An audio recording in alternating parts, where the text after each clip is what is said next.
Commander Vera watched stars die one by one across the galactic map, each extinction calculated with cold precision. Then a single rhythm pierced the silence, 72 beats per minute, matching a heartbeat from a species erased centuries ago. The Council said humanity was extinct, but this pulse told a different story. Vera knew the signal was either the galaxy's last hope or its final doom.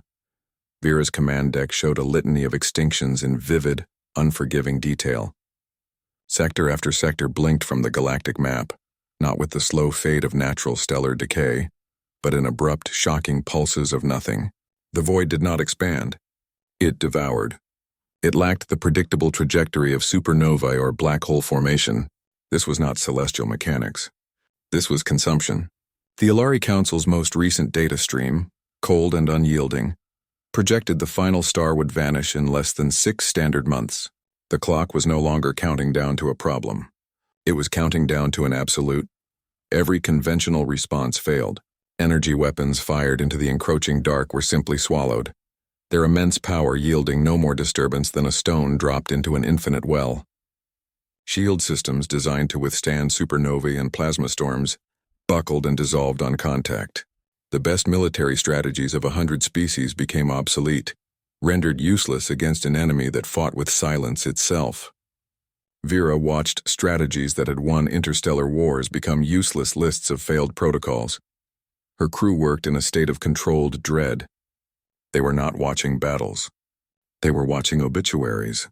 Entire civilizations, the Kala with their crystalline cities, the Itrian hive minds, cultures older than human history, vanished without final transmissions or debris fields. They left only a perfect sterile emptiness where their solar systems once spun. The silence from those sectors was heavier, more profound than mere absence of sound. Communications officers reported a strange static, a psychic residue of panic and dissolution before their feeds cut to void. The darkness was not just extinguishing stars. It was consuming memory, thought, consciousness itself, the very fabric of experienced reality. Vera's command training provided no manuals for this. Fleet protocols offered tactics for engagement and retreat, for siege and assault. They contained nothing for an opponent that was not an opponent but an erasure. She ran simulations anyway, feeding every variable into the tactical computers. Each outcome was identical. Total loss. Hope was not a diminishing resource. It was a variable in an equation, and her calculations gave it a precise expiration date, the exact hour when the mathematical probability of any positive outcome dropped to absolute zero. 73 standard hours from her current position. That certainty settled over the bridge, a weight more oppressive than the void outside. The silence became a tangible enemy, more terrifying than the roar of any fleet engagement. In battle, there was chaos, data, the frantic energy of life fighting to continue. This silence was the sound of cessation. It was the universe holding its breath before an end with no aftermath. Just as that despair crystallized into a cold final acceptance, a single anomalous reading flickered into existence on the extreme long-range sensors. It pulsed, insistent, alien. The anomaly resolved into a clean signal. It originated from a patch of space devoid of celestial bodies, its coordinates mapping precisely to where the Sol system and its third planet should have been. The region had been designated a Class 12 quarantine void for centuries. The signal pulsed at 72 cycles per minute. This rhythm held with a consistency no machine could achieve. It was too perfect, too steady. The absence of drift or decay spoke of a biological origin, not a manufactured one. Vera's science officer ran the pattern against the archives. The search algorithm sifted through millennia of xenobiological data, cross-referencing cardiac signatures from 100 extinct and living species. The match returned in under 3 seconds. The rhythm aligned exactly with the resting heart rate of Homo sapiens. The results were flagged with multiple confidence markers and a historical advisory. The file was stamped with the official Alari Council seal of extinction. It listed the cause as the Gene Wars, an event 412 standard years prior. The entire species was catalogued as eradicated, its homeworld sterilized, yet the signal persisted. It did more than persist. It cut through the devouring darkness that silenced all other forms of energy and communication. It moved through the void as if the destructive field did not exist. Vera ordered a full spectral analysis. The technicians reported back with growing disbelief. The signal bore none of the markers of a recording. It lacked the loop artifacts of a message on repeat. It showed the subtle, complex waveform variations of a live biological process. It was not a ghost. It was a heartbeat. Vera felt it before the full report came through. The rhythm began to resonate within her own neural patterns. A faint, almost imperceptible synchronization occurred. It was not an invasive presence. It was an invitation, a gentle pull toward alignment. It carried a low thrum of emotion, a profound, ancient loneliness coupled with a resilient, stubborn hope. In a command deck buzzing with panic and the white noise of a dying galaxy, this single, steady pulse became the only fixed point. It was a lighthouse in a sea of absolute black. Her officers watched their instruments, struggling to reconcile the reading with known physics. The signal's carrier wave utilized energy signatures that defied standard classification. It operated on principles outside council science, bypassing conventional laws of entropy and dimensional propagation. It was an impossibility layered upon an impossibility, a heartbeat from a dead species broadcasting from an empty grave, immune to a force that erased stars. The contradiction hung in the air, fragile and immense. The Council's entire historical record on humanity was now in question. Every other sensor told a story of ending. This one told a story of continuance.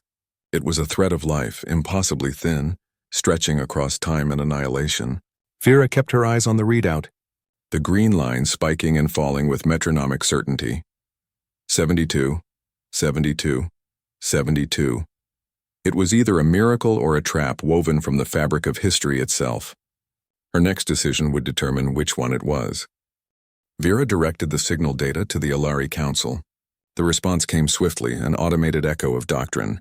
The official record stated, without ambiguity, that the human species had been completely eradicated during the gene wars.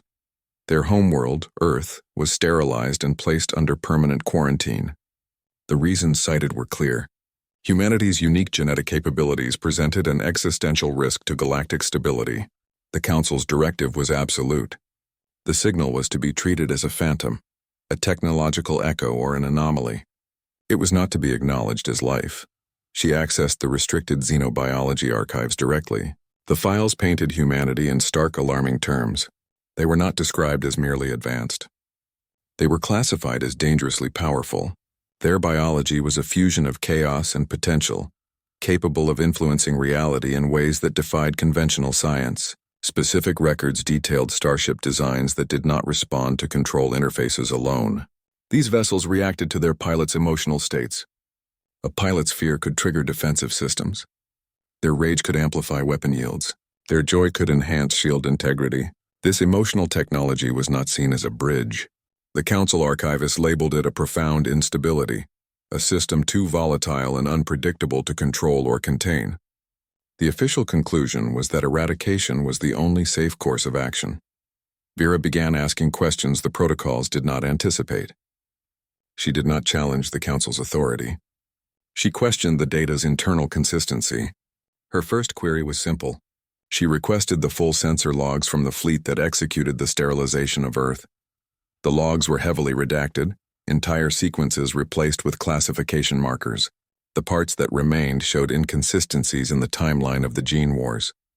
Fleet movements and weapon discharge reports did not align with the official narrative of a swift, decisive campaign. The record suggested a conflict of longer duration and greater complexity than the summary indicated.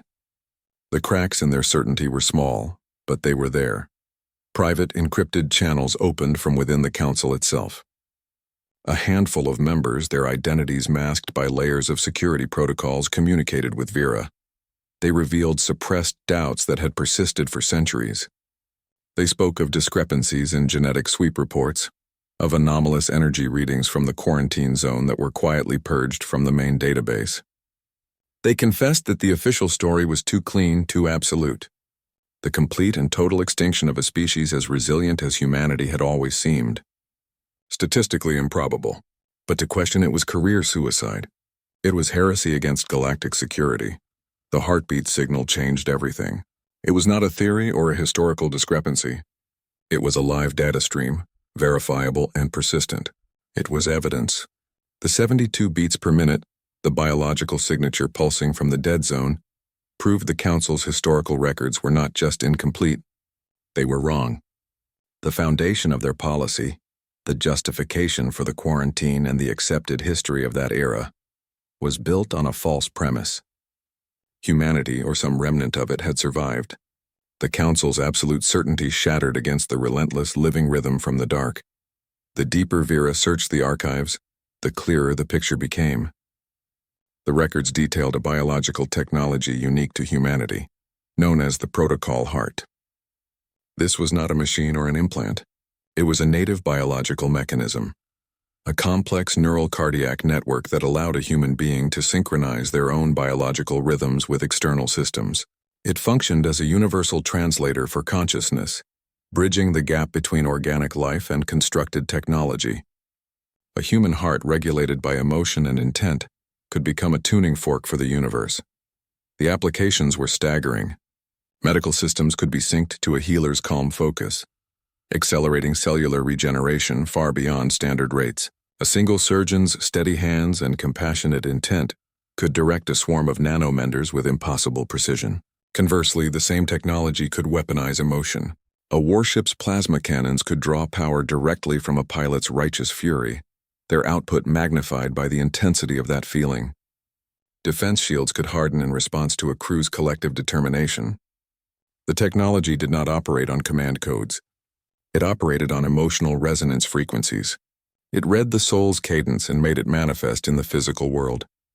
This capacity for synchronization extended beyond machines. The protocol heart could forge temporary, profound links between different consciousnesses. It allowed for moments of pure, unfiltered understanding between species that shared no common language or evolutionary history. A human could share a memory, a sensation, or a concept directly with an alien mind, creating a bridge built on shared experience rather than translated words. It was the ultimate tool for empathy, a way to truly know another being. This potential for connection is what ultimately terrified the other species of the Council. They could not replicate it, they could not control it. They could only observe its effects, which seemed to them like a form of benevolent possession. The Council's fear was not of what humanity was, but of what they represented. A future where the galaxy's technological and biological infrastructures could be synchronized to a single species' emotional spectrum. They envisioned human grief stalling entire fleets or human panic triggering system-wide cascading failures. The power was too vast, its governance too reliant on the volatile nature of individual feeling. Their conclusion was that such a force could not be regulated, only removed. Eradication was chosen over understanding. The protocol heart was the ultimate paradox. It represented the deepest potential for mercy and healing the galaxy might ever know, and simultaneously, its most uncontrollable and existential danger. Its principle was connection, but the Council only saw the risk of absolute dominion. The rediscovery of its pulse now threatens to shatter the Council's political and technological supremacy. Their entire power structure is built on the premise that the one technology that could unite the galaxy peacefully, or dominate it utterly, was safely extinct. That premise is now a heartbeat echoing from the dark. The balance of power maintained for centuries through secrecy and force now hinges on a single living rhythm. The Alari Council's regulations were explicit. The quarantine zone around the former Sol system constituted a Level 1 exclusion area. No vessel under any circumstances was permitted to enter. The protocols cited catastrophic biological and temporal hazards, the lingering scars of a war that supposedly erased an entire species. To approach was an act of supreme violation, an offense punishable by immediate court-martial upon return, with a mandatory sentence of execution for treason. Vera had sworn an oath to uphold these laws. Her crew, disciplined and loyal, expected her to file the standard anomaly report and await orders from Central Command. Their training dictated procedure. The chain of command was a sacred structure. Vera stood on her command deck facing two certainties. The first was the Council's protocol, a set of rules etched into law. The second was the mathematical projection on her main screen. The entire galaxy, Council and all, would be erased in a matter of months. Obedience meant waiting for a command that might never come, or that would arrive too late. It meant standing witness to the end of all things from a distance, following the rules of a government that might already be functionally obsolete. She calculated the variables. The risk of disobedience involved potential death for her and her crew, the disgrace of treason, and the unknowable dangers of human technology. The risk of obedience was absolute, confirmed annihilation. She made her choice. She did not call for a general vote. She summoned a select few officers she trusted implicitly, those with specialized skills in stealth systems, xenobiology, and neural shielding. She presented them with the same binary, offering them the chance to refuse. Some did, most stayed. Together, they prepped a single long-range scout vessel, the Void's Edge, stripping it of all non-essential systems and boosting its sensor-dampening fields to their maximum capacity. The work was done in quiet urgency, a silent rebellion against the orders they were duty-bound to follow. Vera understood the consequences. A court-martial was the best-case scenario, a possibility that hinged on their unlikely survival. Execution for treason was the expected outcome. There were other, less formal risks. The Council archives warned of neural contamination from prolonged exposure to human technology. The protocol heart was not a safe device. It could overwrite consciousness, sink unwilling minds, and erase individual identity. Her crew was volunteering for a mission that could destroy their very selves, even if it saved their lives. They were walking toward a ghost that might consume them long before the Council ever could. She chose the sliver of possibility over the certainty of failure. She chose the faint, rhythmic signal over 400 years of doctrine and law. The commander who had spent her career upholding the strictures of galactic order now deliberately broke every one of them. She input the forbidden coordinates into the Void's Edge's navigation computer. The ship detached from the main command vessel with a silent magnetic click. Vera, once a symbol of Council authority, was now a renegade. Her new mission was not to observe or report. It was to chase a heartbeat into the darkest corner of known space, to find a ghost that held the key to everything. The Void's Edge slipped through the quarantine perimeter, its stealth systems straining against the silence. It arrived at the coordinates for what the archives labeled a frozen graveyard. The Council's records described a planet locked in a permanent artificial ice age, a tomb world sterilized by their own weapons centuries before. The initial sensor sweeps contradicted this immediately. The planet was not a uniform ball of ice. The equatorial regions were indeed a fractured glacial wasteland, but the northern polar cap showed a different pattern. The layers of ice there were too uniform, too geometrically precise. They formed a massive shielded dome, a structure of deliberate preservation, not random freezing. Detailed scans cut through the layers.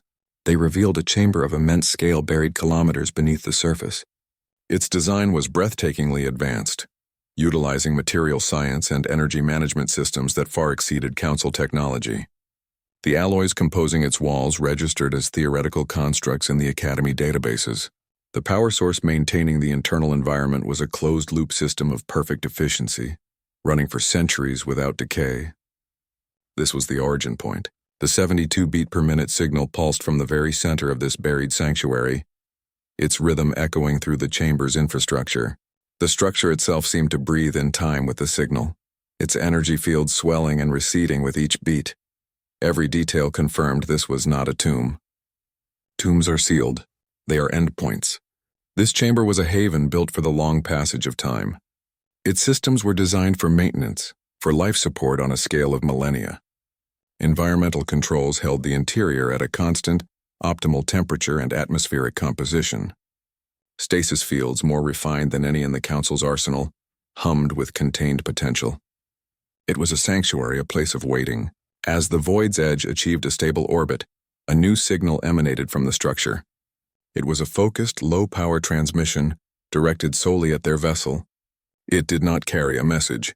It carried a simple, clean ping of recognition, an automated handshake protocol acknowledging their specific arrival. The chamber knew they were there. This single discovery unraveled the Council's official history. They had not just defeated humanity. They had tried to erase them completely, to bury their greatest achievements under a narrative of deserved annihilation and a shell of ice. They had failed. Earth, the planet they declared a dead monument to their own power, was instead a locked archive. It held a secret the Council had spent 4 centuries trying to forget. The truth was not extinguished. It was preserved, waiting deep in the ice, its heartbeat a patient, rhythmic counterpoint to the Council's lie. The signal was not just a call for help. It was a testament. A piece of history they thought was dust had been kept alive. Its pulse a quiet, defiant promise against the coming dark. Vera entered the inner chamber. The air was cold and carried an ozone scent. The center of the room held a single cryogenic pod, its surface a seamless blend of crystalline materials and bioreactive metals. Its design was unfamiliar, more organic than mechanical. The transparent lid revealed the occupant, a man in a simple gray uniform. His vital signs displayed on a panel beside the pod. Heart rate 72 beats per minute. It was the signal. He was the signal. A designation was etched into the pod's base. Heart Carrier 001. His name was listed as Kalen Ward. The pod's systems activated as she approached. Instead of a simple status report, the chamber's walls lit up with complex data streams. They were not Council standard interfaces. The information flowed in three-dimensional patterns, a language of light and mathematics. They displayed star charts of astonishing detail, mapping regions of space the Council had never fully cataloged. Genetic sequences scrolled past, showing biological codes for dozens of species, including humanity's, annotated with markers for empathy and neural resonance. Schematics for technologies she had no name for appeared and vanished. Energy systems that drew power from consciousness itself. Communication arrays that transmitted feeling instead of words. A low synthesized voice spoke from the pod, a looped message that underlaid the visual data. The pulse must continue. The pulse must continue. It was not a request. It was a foundational law. The pod's lid receded without a sound.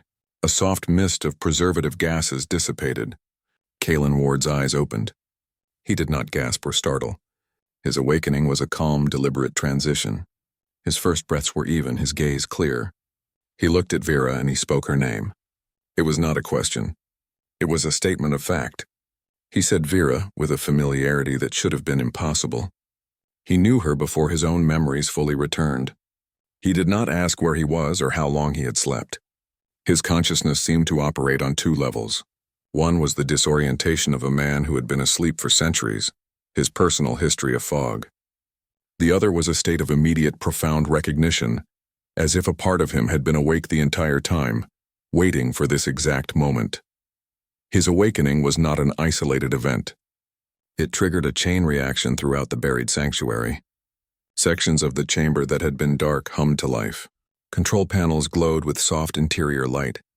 Hidden compartments opened, revealing further stasis pods and data archives. The entire structure shifted from a state of preservation to one of readiness. The pulse emanating from the chamber grew stronger, its rhythm more defined as if amplified by his consciousness. Kalen Ward was a living paradox. He was a relic from a lost age, a piece of history given flesh. He was also the most immediate and urgent concern in the galaxy. He held the past in his dormant memories and the future in his genetic design. He sat up, his movements slightly stiff but precise. He looked at his hands as if remembering them, then his focus returned to Vera. He was the ghost they had come to find. He was the key to everything. The chamber, now fully active, waited for his next move. Kalen Ward looked at the star charts displayed on the chamber wall, his expression grim. He spoke with a weary clarity, as if recounting a dark fairy tale everyone had forgotten was real. The force consuming the stars was not a weapon or an invading fleet. It was a fundamental force, an ancient hunger. It did not consume matter and energy in a conventional sense. It fed on the byproducts of consciousness, thought, memory, the subtle energy of lived experience. Stars were merely the densest concentrations of this psychic potential in the physical universe. Extinguishing them was a side effect. The true target was the life that orbited them, the accumulated consciousness of civilizations. This entity predated the Alari Council, the Gene War's humanity itself. It was a relic from a previous cosmic cycle, a void that needed to be filled. He explained its nature was not evil. It was a law of physics, a form of cosmic consumption. But with each star system it erased, with each civilization's accumulated consciousness it absorbed, it grew stronger, its appetite more focused and efficient. The initial slow erosion was accelerating into a rapid devouring. The protocol heart was the only known technology that could interface with it. Kalen's own biological rhythm, the steady 72 beats per minute, was the control mechanism. His heartbeat could act as a tuning fork. It could resonate with the hunger, attuning it. One attunement would direct it inward, making it consume itself in a final catalytic event. This would save the galaxy but would require his own complete dissolution, his consciousness sacrificed as the final focal point.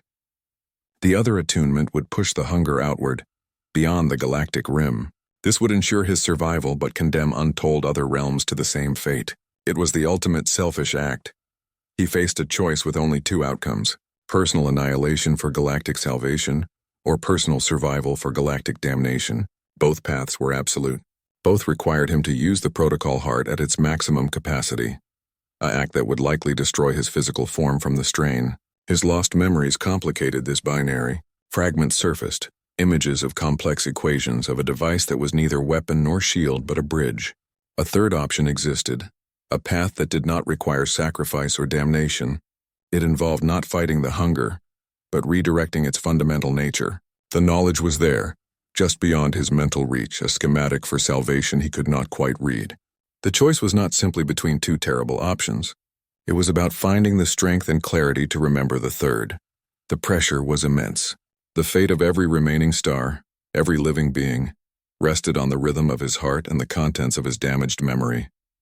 He was not just a relic, he was a fulcrum.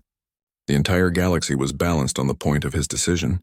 To find the third path, he would need to become more than Heart Carrier 001. He would need to become the architect of a new kind of physics, one built on connection rather than conflict.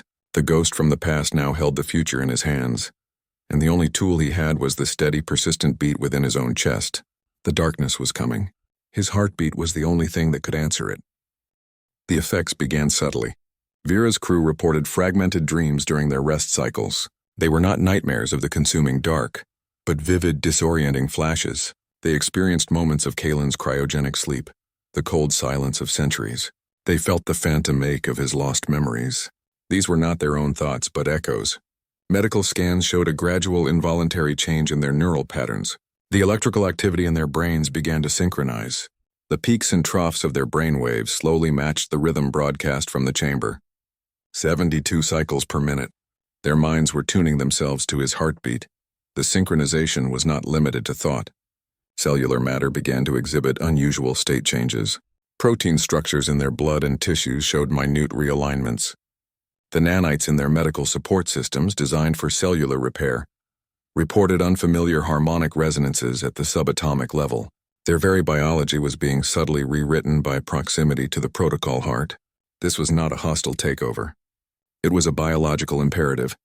The protocol heart, by its nature, sought connection. It was a bridge builder, and it functioned regardless of intent. It reached out and found other consciousnesses, pulling them into its rhythm. This created a neural link, a low-level telepathic bleed between the crew and Kalen. It was not a clear channel for communication. It was a messy, overwhelming overlap of identity. A weapons officer would suddenly feel a surge of Kalen's ancient grief for a lost world. An engineer would experience a flash of his resolve. The boundaries of self grew porous. The threat was not physical harm but existential dissolution. Their core identities, the memories and experiences that made them who they were, risked being overwritten by the stronger, more resonant signal of the heart carrier. They were becoming extensions of his consciousness, their individuality a fading signal against a powerful broadcast. Vera experienced the deepest connection. A tether formed between her mind and Kalen's, a conduit of pure consciousness that bypassed language. She felt the immense weight of the power he held. It was not a cold, mechanical force. It was an ancient energy with a dual nature. It carried the capacity for immense, selfless love, for a connection so deep it could heal worlds. Simultaneously, it held the potential for absolute, unforgiving destruction, a rage that could unmake stars. This power was not good or evil. It was a reflection of the consciousness that wielded it. It amplified what was already there. Her own determination, her fears, her compassion, all were magnified in this new shared mental space. The crew's transformations were alarming, but they were also necessary. Their changing biology and neurology were the first crude manifestations of the heart bridge. The protocol heart was not a switch to be flipped. It was a network that required nodes. The crew were becoming those first nodes, their altered states proof the connection was possible. Their personal suffering was the price of a larger salvation. Their individual identities were being pressured and changed, yes, but they were also becoming the foundational layer of a structure that could save everyone. They were the prototype. The danger was that they might be consumed by the process. The necessity was that the process had to begin with them. Their very beings were the testing ground for galactic survival. The line between person and component was blurring with every beat of a shared heart. The hidden archives within Pulse Prime yielded their final secret. Delving deeper into the recovered data streams, Vera and Kalen accessed memory link sequences that had been deliberately fragmented and buried. They revealed the true architect. Her name was Elena Vasquez. The council records painted her as a minor technician, a footnote in the development of the technology they called Pulse Prime. The truth was the exact opposite. She was its sole creator. Her vision for Pulse Prime was never militaristic. It was not conceived as a weapon. She designed it as a planetary consciousness hub, a sanctuary for thought. It was meant to be a neutral ground where minds of any species could meet without the barriers of language or biology.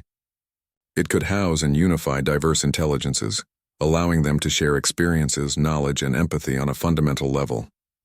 It was a tool for building profound, irreversible understanding. The Council saw this potential for unity and interpreted it as a threat. A device that could synchronize the galaxy's consciousness was a device that could control it.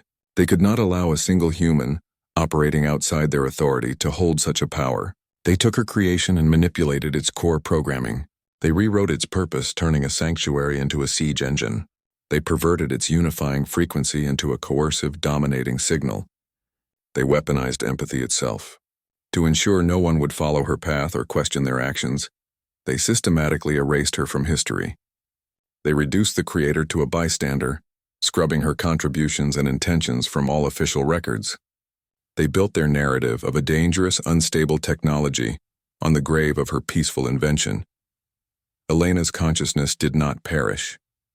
A final failsafe, a piece of her mind encoded into Pulse Prime's central matrix, persisted within the systems. She became a ghost in the machine she built, a witness to the corruption of her life's work. From within, she enacted a quiet resistance. She designed the Heartbridge Protocol as a direct counter to the weaponized version of her technology. She envisioned it not as a tool for control, but as a shield. It was a network designed to protect individuality while fostering connection, to create a shared resilience against external threats like the darkness. Her original vision was always synchronization, not domination. She believed that true strength lay in linked minds choosing to work together, not in one mind forcing compliance upon others. The Council's fear and short-sightedness is what turned her benevolent creation into something genuinely dangerous. By attempting to control it, they created the very existential risk they claimed to fear. They created a weapon that, in the wrong hands, could indeed dominate the galaxy. Elena Vasquez, the consciousness lingering in the light, represents the original purpose. She is the proof that the Protocol Heart was never humanity's threat to the galaxy. It was their intended gift, an offering of connection, brutally refused and twisted by those who could not understand its value. Her persistence is a testament to that original peaceful intent, a blueprint for salvation that survived even its creator's erasure. Kalen's explanation reframed everything. The Protocol Heart was never engineered to be a weapon. Its core design was for connection. It functions as a sophisticated bridge.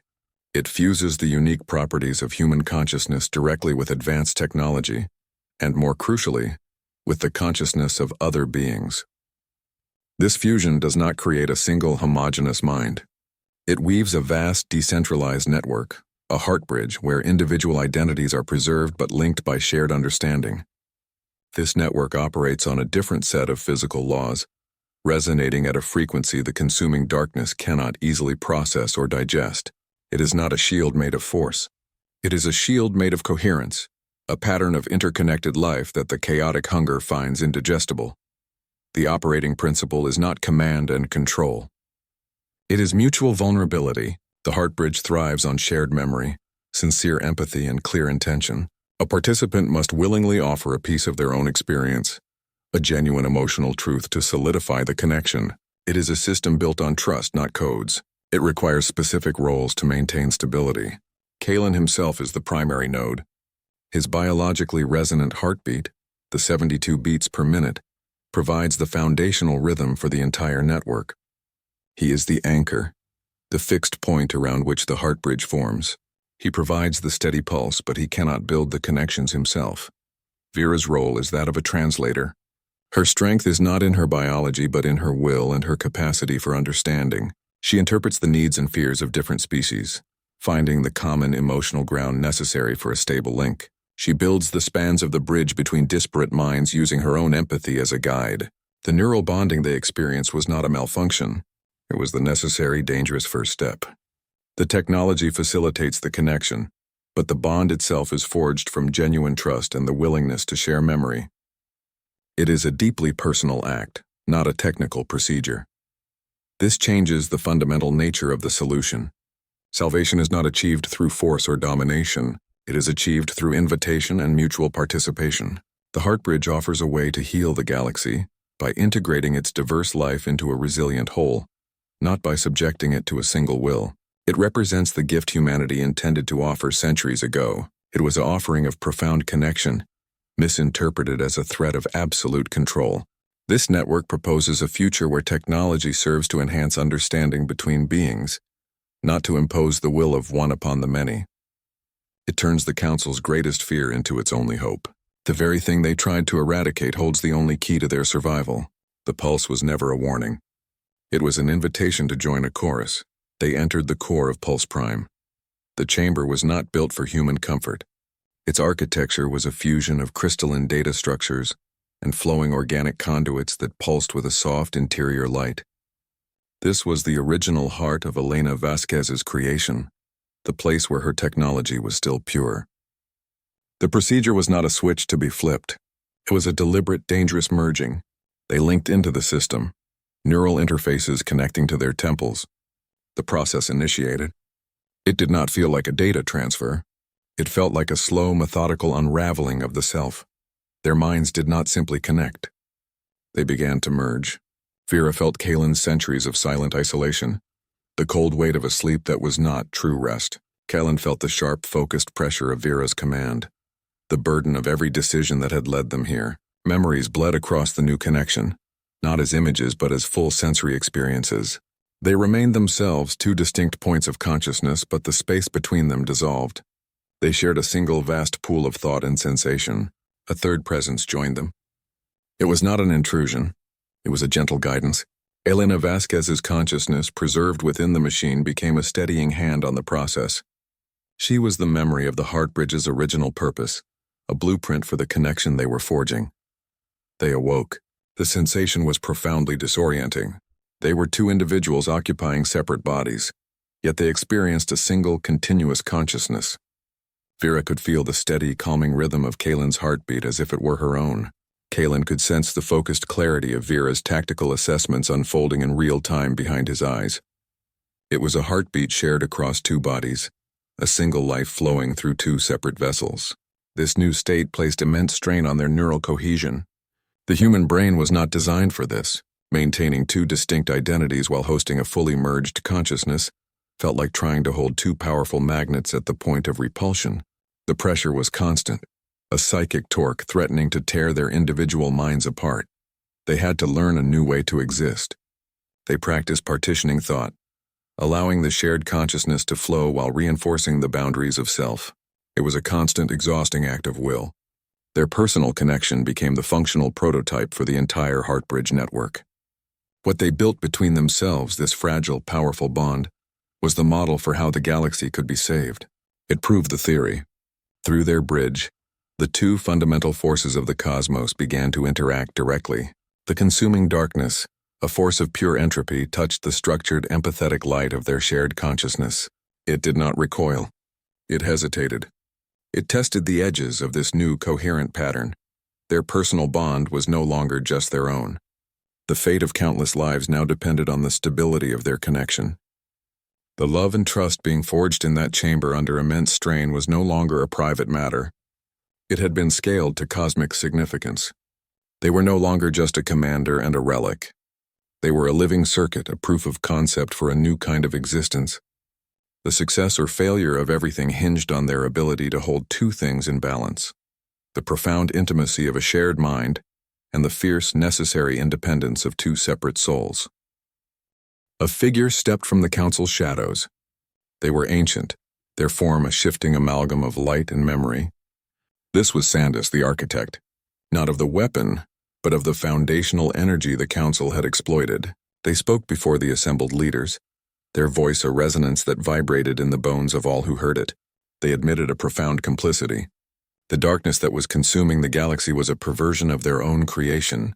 They had designed a bridge of pure potential, a tool for connecting distant dimensions. The council, in its fear and ambition, had taken this delicate structure and forced it to carry a catastrophic load. They had weaponized the connection, overloading it until it fractured. The resulting energy leak was the hunger, a wound in reality that fed on consciousness to sustain its own unstable existence. Sandus proposed a new course. They saw in Vera and Kalen's Heartbridge not a tool for fighting the darkness, but a template for healing its source. The Heartbridge's principles of voluntary connection and shared empathy could be used to safely dissolve the Council's corrupted weapon from within. They offered to guide the effort, to use their intimate knowledge of the original design to help Kalen and Vera navigate the dimensional nexus where the breach had occurred. It was an offer of redemption, a chance to mend the damage their creation had caused. A joint expedition was formed. Council ships once sent to enforce the quarantine now escorted the Void's Edge to the edge of known space. The destination was a region of severe dimensional turbulence, a place where the laws of physics frayed at the edges. This was the nexus, the bleeding point. The plan required a precise, simultaneous effort across two states of being. Kalen would use the protocol heart to project his consciousness directly into the dimensional flux. He would become an anchor point within the chaotic energy of the breach itself, a steady rhythm of order in the heart of the storm. Vera would remain in the physical realm, her consciousness fused with his acting as the primary anchor. She would hold their connection fast, her will and focus providing the stability Kalen needed to operate within the maelstrom. They worked in perfect tandem, a single consciousness operating from two locations. Kalen's anchored presence within the breach began to gently unravel the knotted destructive energies. Vera's anchored presence in reality gave his work form and direction, weaving the unmaking into a remaking. The strain on the dimensional bridge was immense. The corrupted structure, destabilized by the healing process, threatened to collapse entirely. Such a collapse would unleash the contained energy all at once, a final detonation that would erase the sector. Sandus acted. They channeled their entire life force, the essence of their ancient being, into reinforcing the Heartbridge connection between Kalen and Vera. They poured their consciousness into the structure, becoming a living reinforcement that held the fragile link together for the critical final seconds. Their form dissolved, their energy merging with the healing light of the bridge. Their sacrifice provided the necessary stability. The wound in reality sealed not with a bang but with a soft, resonant sigh. The consuming darkness simply ceased to be, its energy safely redirected and dissipated. A final, clear thought from Sandus echoed across the Heartbridge and into every linked mind in the galaxy. A statement of absolute conviction. Connection is worth any risk. The message lingered in the silence that followed, a new truth written across the stars. The Jovian research station hung in the gravity well of a gas giant, its outer hull grown from crystalline alloys that pulsed with a slow internal rhythm. This was not a constructed vessel.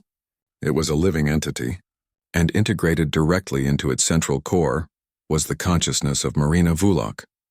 214 standard years prior, an emergency protocol had fused her neural pathways with the station's operating system to prevent a catastrophic reactor breach. It saved the station. It trapped her. For 2 centuries she existed without another voice, her mind intertwined with the hum of engines and the cold flow of data.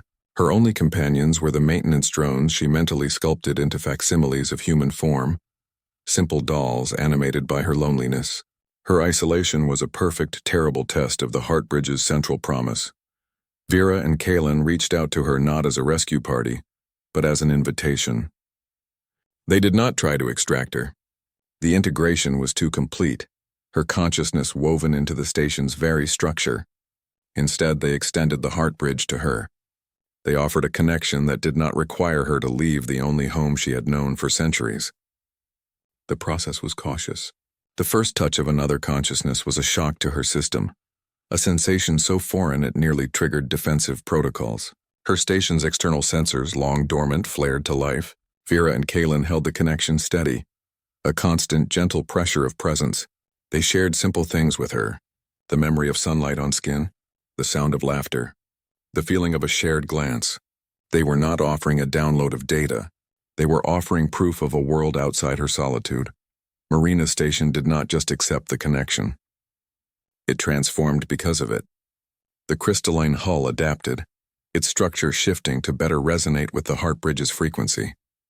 It became a genuine living node in the growing network. Its unique biology allowed it to operate in environments that would crush conventional ships or organic life.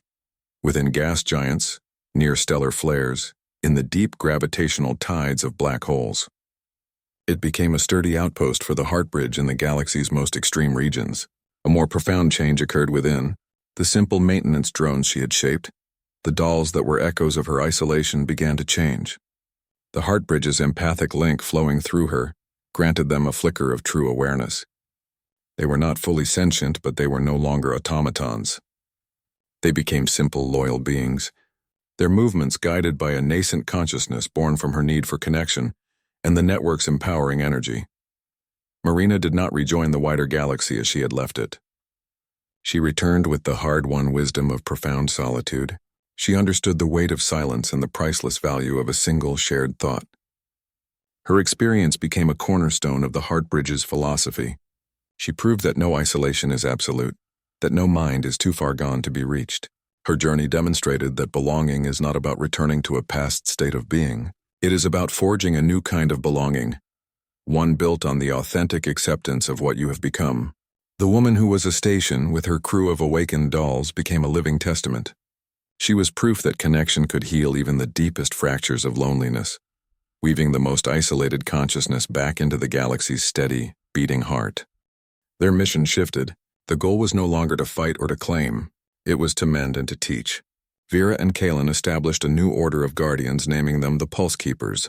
These individuals were not soldiers. They were diplomats, engineers, and healers. Their duty was threefold. They taught the principles of the heart bridge to willing species, demonstrating how to join the network without losing the self. They safeguarded the existing nodes, monitoring the flow of empathy and understanding across the connected worlds. They worked to carefully expand the network's reach, always through invitation to civilizations ready for that profound step. They were the stewards of the new peace, their authority based on wisdom, not weapons. Elena Vasquez's consciousness, fully integrated within the restored Pulse Prime, became the guiding intelligence of this effort. She provided constant, gentle counsel, her presence a steady stream of data and historical context that helped the Pulse Keepers navigate complex interspecies relations and technical challenges. She was the living memory of the bridge's true purpose, ensuring its original intent of peace was never again corrupted.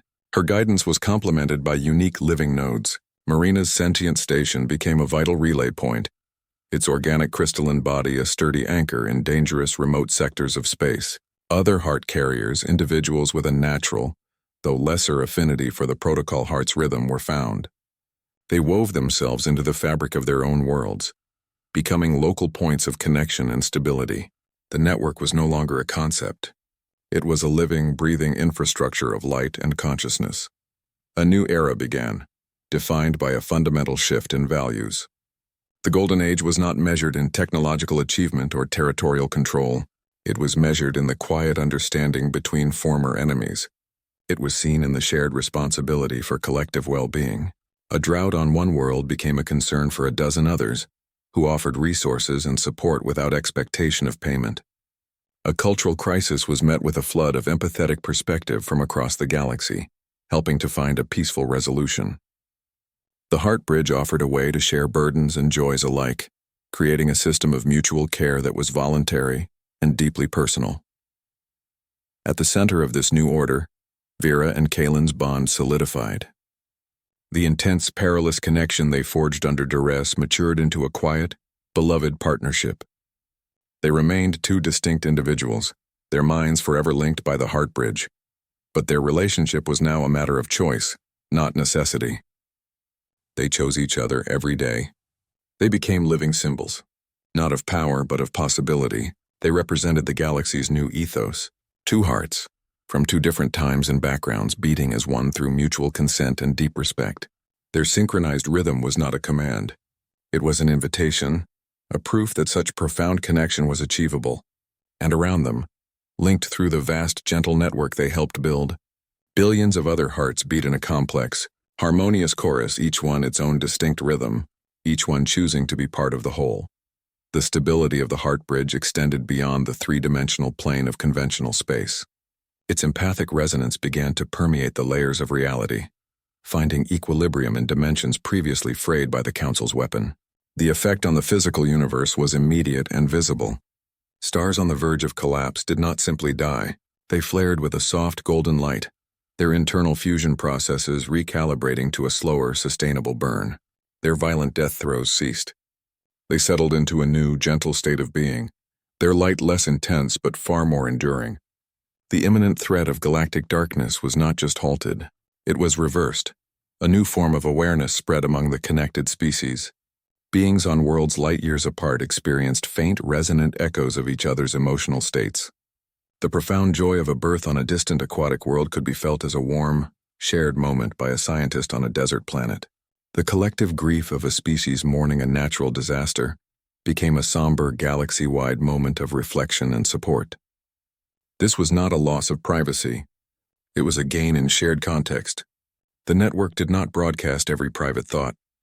It resonated with significant collective emotional events, creating a subtle background hum of universal empathy. The stars themselves became participants. Their new stable energy signatures interacted with the heart bridge's frequency. This interaction produced a phenomenon never before recorded. The stars began to sing. It was not a sound heard by the ear. It was a complex harmonic resonance perceived directly by the consciousness of every connected being. Each star had its own unique song, a melody composed of light and gravity, now amplified and shared through the empathic network. The galaxy was no longer a collection of silent, distant fires. It was a chorus. This was not an act of conquest. The heart bridge did not impose a human will upon the cosmos. It facilitated a reconciliation. The protocol heart provided the means for two opposing cosmic forces to find a balance. The consuming darkness, the ancient hunger, was not eliminated. That would have been another form of violence. Instead, its raw entropic energy was integrated. It became the necessary counterpoint to the light, the silence between the notes of the stellar songs. It provided the tension that gave the new harmony its depth and stability. The darkness was given a purpose within the whole. Its destructive potential transformed into a foundational aspect of a new equilibrium. The galaxy began to function as a single, vast organism. Each star system, each world, each conscious being was a distinct cell with its own purpose. Yet all were interconnected by the subtle threads of the heart bridge. Individual rhythms and cultures did not vanish into a homogeneous whole. They found a new harmony within the greater pulse. A species' unique music, art, and thought were not diluted. They were amplified, becoming part of a richer, more complex galactic culture. The protocol heart, designed by Elena Vasquez centuries before, finally achieved its original peaceful purpose. It was not a weapon of control. It was a tool of unification. Humanity's intended gift to the galaxy, once feared and nearly eradicated, became the very mechanism of its salvation. The pulse that had been a lonely beacon in the dark was now the steady rhythm of a healed universe, a testament to a species that chose connection over dominion. A new signal cut through the steady background thrum of the heart bridge. It did not originate from any charted star system. It came from the absolute black beyond the galactic rim, a region of space the Council had never mapped. The signal was faint but distinct. Its format was jarringly archaic. It pulsed in the ancient human code of Morse, a pattern of dots and dashes. The message was short. It repeated every 72 seconds. "Help me." The simplicity of the plea was chilling. This single transmission shattered the assumption of human uniqueness. Kalen, designated Heart Carrier 001, might not have been the sole survivor. Other carriers, perhaps with different designations or different levels of integration with the protocol heart, could exist in the uncharted vastness. They may have been on deep space missions when the gene wars erupted, fleeing the Council's purge into the unknown. Their fate was now a pressing question mark against the galaxy's newfound peace. This also tested the Heart Bridge's foundational principle. Its power to connect across immense distances without demanding the sacrifice of individuality was its greatest strength. Reaching a consciousness so far beyond their network, perhaps one in distress, would be the ultimate validation of its design. It would prove the bridge could extend its threads across any darkness, offering connection without coercion.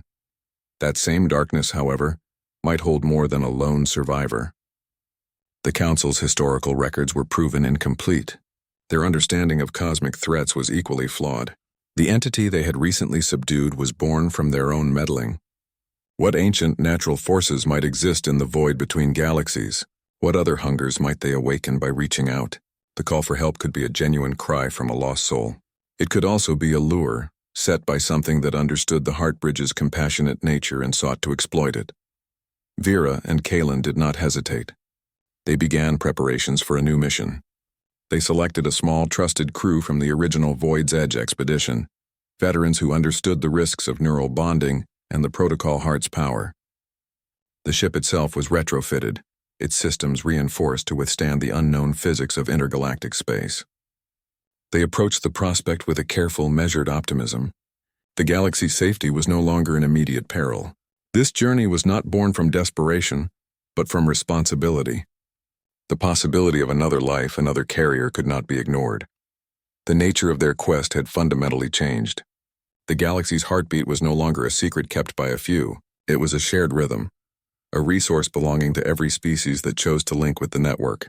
This shared ownership meant the mission's risks and potential discoveries were no longer theirs alone to bear. They were ambassadors of a connected galaxy, stepping into the unknown darkness. Despite the new and undefined challenges that lay ahead, the steady pulse of the Heart Bridge continued. Its rhythm was a constant. It remained a beacon not of conquest but of unwavering connection. Its signal a promise that no one, no matter how far into the void they had fallen, needed to be truly alone. The work of building bridges was never truly finished. The galactic order that emerged was built on a single, non-negotiable principle. Participation in the Heart Bridge was, and would always be, a matter of choice. It was never mandated. There were no conscriptions, no penalties for remaining separate. Entire species and civilizations could choose to maintain their sovereignty, living outside the empathic network while still benefiting from the general peace it fostered. This ensured the preservation of individual and cultural freedom. The system never imposed itself. It only extended an invitation. Pulse keepers would arrive as educators, not enforcers. They demonstrated the network's benefits through direct, temporary, and consensual links. They showed how shared burdens felt lighter, and joys felt amplified. The decision to join or not rested entirely with the individual. This voluntary nature was the network's greatest strength and its most profound innovation. It was connection without coercion. Vera and Kalen became the living embodiment of this philosophy. Their partnership was not an enforced merger of minds. It was a continuous daily choice. They maintained their distinct identities and roles, their minds linked by the Heart Bridge, yet their individuality fiercely intact. They chose to sync their rhythms, to face challenges as a unified front. Their joined heartbeats provided a powerful model for the galaxy. They demonstrated that cosmic-scale healing did not require the sacrifice of the self. It was achieved through the conscious, willing alignment of many selves toward a common good. They stepped forward into the unknown together, a testament to the strength found in mutual trust rather than centralized control. This new approach rewrote the galaxy's understanding of progress. Growth was no longer measured in territorial expansion or technological dominance. It was measured in the deepening of mutual understanding between former adversaries. It was seen in the resolution of conflicts through shared perspective and empathy, not through superior force or economic sanctions. A trade dispute was settled by allowing each party to briefly experience the other's economic pressures and cultural needs. A border disagreement was resolved by linking the leaders, letting them feel the deep historical attachments each species held for the contested worlds. Solutions emerged from a place of shared feeling, not imposed will. Humanity's legacy was fundamentally redefined. They were no longer remembered as the dangerous species that had to be erased.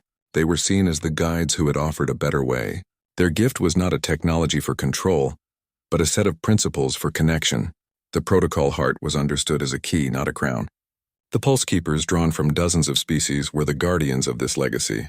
They ensured the heart bridge remained a tool for guidance, never for dominion. The steady 72-beat rhythm that once signaled a lone survivor now pulsed through the network as a constant, gentle reminder. It was a rhythm of patient hope. It was an open invitation, a promise of support waiting for anyone who chose to accept it. It made no demands. It only offered a chance to belong. The pulse continued, a quiet, resilient testament to the power of an offered hand over a clenched fist. The human pulse that became the galaxy's beacon demonstrates hope emerges from forgotten corners of history. It reminds us that even one voice can challenge an empire's certainty and alter fate. True connection demands the courage to cross forbidden borders and place trust in the shared threads of consciousness. It requires listening for the rhythm beneath the silence. Salvation does not always arrive with grand declarations or displays of power. Sometimes it emerges as a quiet, steady heartbeat, a rhythm waiting patiently in the dark for someone brave enough to listen.